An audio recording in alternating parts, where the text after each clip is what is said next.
What is going on, guys? Scarp80 here, and today we're going to be playing some Legend of Zelda Breath of the Wild.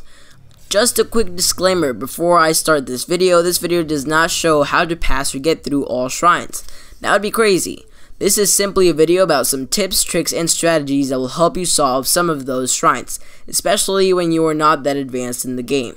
So, let's get started. The first tip is observing, looking at the way everything is placed before you start a trial.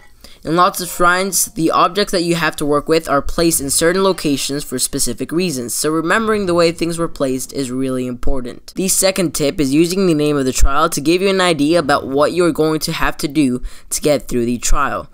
This can be pretty helpful, and although it may seem like an obvious tip, it can be helpful, this is something that is sometimes overlooked. The third tip may also sound a bit lame, but it's something that has worked for me and may work for you. Now, I am saying this supposing that you want to solve the trial without looking up how to do it because, well, it's funner, you gain experience, and become better at the game. And also because that is the point of the game, you know, to solve puzzles. That's the point of the shrine.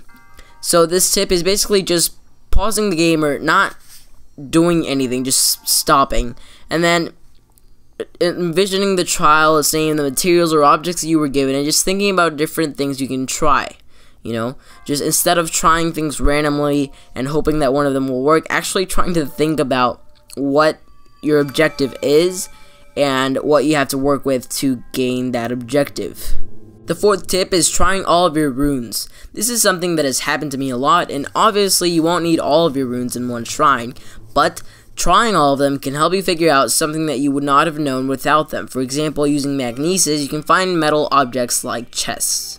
Another thing that can be helpful is that sometimes two shrines that are near each other are or can be connected in some way.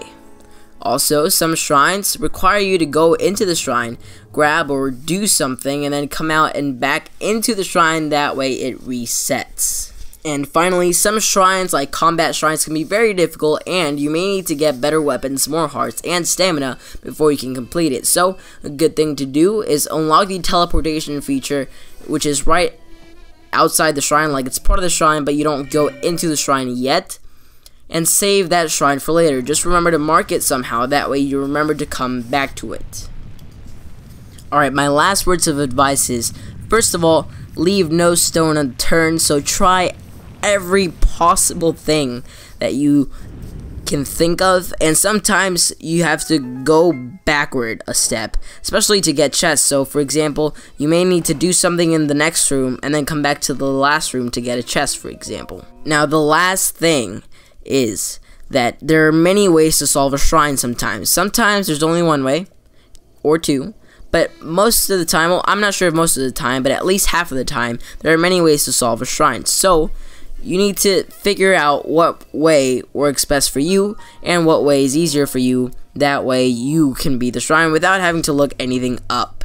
But yeah, guys, thank you so much for watching this really short 4-minute video. I hope that you have enjoyed. Click the videos that are on the screen right now for more Legend of Zelda Breath of the Wild content. And yeah, thank you guys so much for watching. And once again, Scarp80 out. Don't forget to like the video.